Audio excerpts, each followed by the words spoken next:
Muito boa tarde. Desde já queria agradecer o convite para apresentar um caso nesta reunião.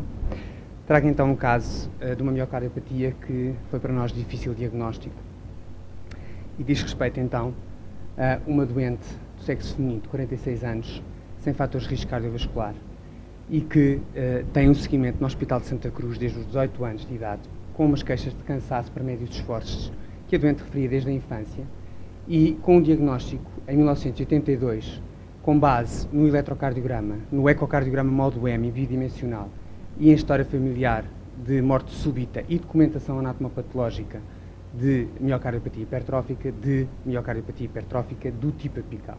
Este eco é um eco do meu anterior diretor de serviço, Dr. Aniceto Silva, que põe logo a hipótese de uma miocardiopatia hipertrófica, portanto uma hipertrofia assimétrica do tipo apical, e o eletrocardiograma, de facto, nesta jovem é também anómalo, não tem critérios de voltagem de hipertrofia, mas tem alterações da reposição ventricular, nomeadamente nas precordiais. Esta doente manteve-se em seguimento durante vários anos no Hospital de Santa Cruz, estável clinicamente. Os eletrocardiogramas dos vários anos são muito sobreponíveis, se bem que este de 1990 possa já esboçar critérios de voltagem de hipertrofia ventricular, nomeadamente por critérios de Cornell, mantém as T's invertidas nas precordiais e isto mantém-se até 2000. Tem um eco também de 1983 documentando a hipertrofia assimétrica e mais tarde um eco feito pela doutora Regina em 92 com uma hipertrofia também assimétrica, um esboço de SAM e uma imagem com Doppler cor esboçando não um haz de copas, mas mais um haz de espadas e por Doppler contínuo, sem gradiente, mas com um bico na avaliação Doppler espectral. Esta doente manteve-se em seguimento até aos 36 anos com estabilidade clínica, mas, por esta mesma estabilidade clínica, a doente refere abandono da consulta e teve até aos 44 anos, portanto 8 anos, sem qualquer seguimento. Entretanto, teve uma gravidez de termo e sem intercorrências e recorre novamente à consulta em 2008 por um agravamento das queixas de cansaço e dispneia de esforço. O exame físico não tinha alterações e aqui o eletrocardiograma alterou-se com uma alteração inespecífica da condução intraventricular e já com perda, já não tem as ondas T invertidas nas derivações precordiais.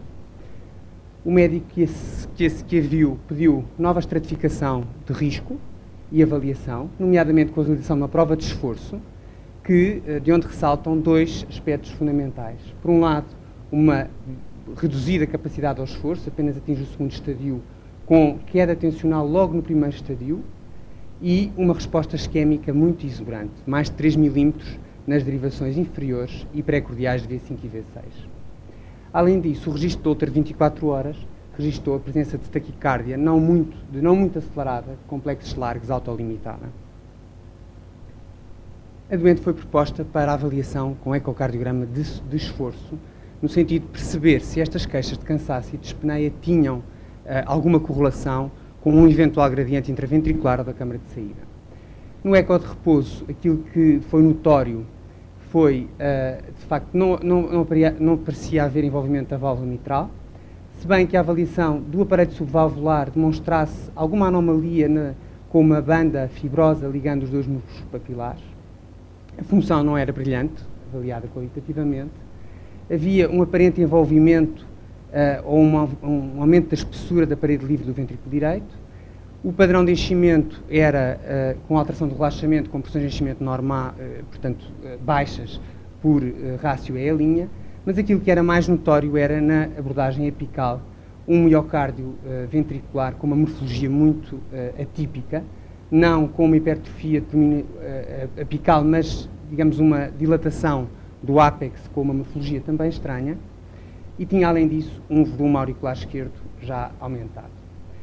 Na realidade, a avaliação apical do ventrículo esquerdo mostrou, de facto, esta dilatação, apesar de tudo, com boa cinética do ápex e com quase obliteração sistólica, sem gradiente intraventricular, sem gradiente da câmara de saída, sem regurgitação mitral significativa, mas aquilo que era, de facto, também notório era a presença de pequenas, aparentemente, ilhas de aumento da espessura, envolvendo sobretudo a parede inferior, média e apical, mas também o septo inferior apical e uma alteração segmentar, particularmente na parede lateral do ventrículo esquerdo.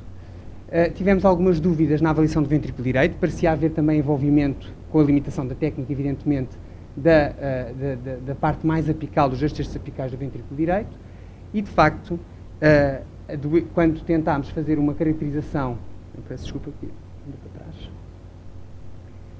dados estes achados, tentámos ainda ir mais além e fazer uma caracterização da deformação miocárdica. E, de facto, o que verificámos foi que na avaliação do strain longitudinal era notória a presença de pequenas ilhas de diminuição franca do strain e que correspondiam às áreas identificadas com maior espessamento.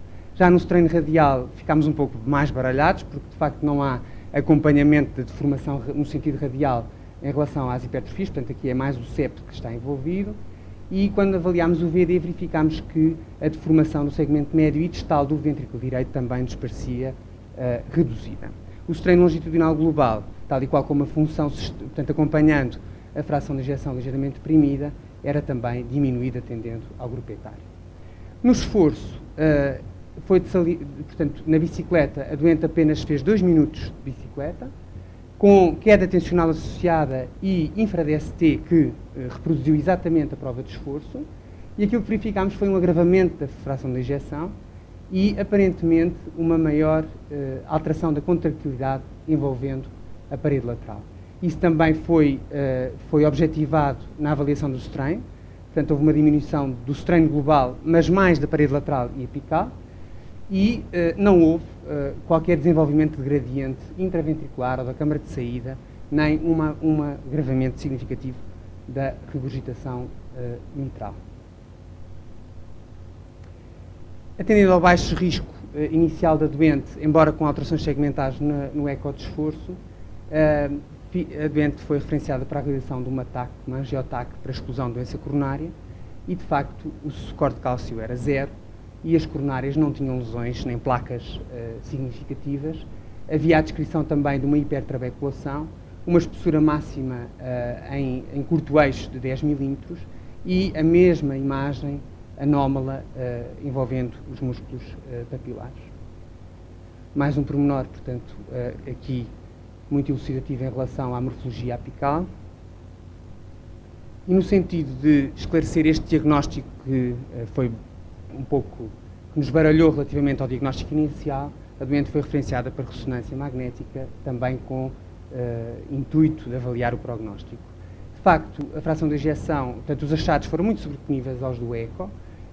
Há, de facto, uma dilatação apical com uma morfologia estranha, quase em barrete, apesar de tudo com espessura, com espessamento e mobilidade desta região. O ventrículo direito, que nos parecia envolvido, não se revelou com qualquer alteração, portanto, quer os volumes ventriculares direitos, quer os volumes esquerdos eram normais, a função ventricular direita era normal e a função ventricular esquerda ligeiramente deprimida. No estudo de caracterização após injeção de gadolínio, aquilo que se verificou foi a presença de hiperintensidade de sinal transmural a nível do septo médio, inferior, e também em parte da parede lateral, aqui não transmural. Não tenho cortes axiais neste plano, mas tenho de facto uma confirmação do realce tardio a nível septal. Diríamos que, de acordo com a conjugação das várias técnicas, que a morfologia foi confirmada nos vários exames efetuados, eco, ressonância e TAC, e que a caracterização tecidular também foi superponível, sobretudo quando se avalia o strain longitudinal. Portanto, as áreas de maior espessamento são áreas que têm menor deformação e, além disso, há uma correlação de realce tardio nesta região.